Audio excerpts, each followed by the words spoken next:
এক টুনটুনের মা টুনটুনিকে ভাত খাওয়াইতে যাই ভাত মুখে দিয়া বাদ দিয়ে টুনটুনির কানে ভর দিচ্ছে।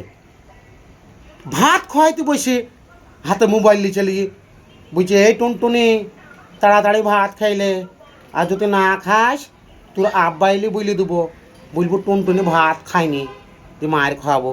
লে খাইলে নেটটা চলছে না কেন রে?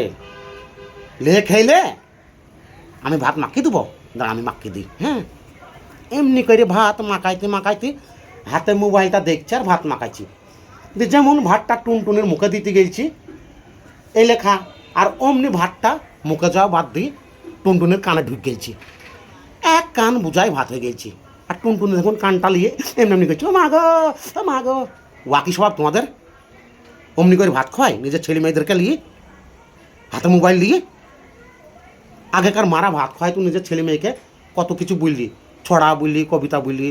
আবার বলতো, ওই দেখ চাঁদ, চাঁদ চাঁদ চাঁদ, চাঁদের কপালে চাঁদ চিক দি যা। এমনি করে মানান মানান ছড়া বলি ভাত খাওয়াই তো নিজের ছেলে মেয়েকে। আর তোমাদের ওয়াকি স্বভাব, অত অশৈলিম কেন তোমাদের? তোমরা যদি নিজের ছেলে মেয়েকে ভাত খাওয়ানোর সময় হাতে মোবাইল থাও, তাহলে ছেলে মেয়েরাও তো হাতে মোবাইল ছাড়া ভাত খাবে না। কি একবারও হয়ে গেছি, ছেলে মানুষ করছে, ঘৃণা লাগে দেখি।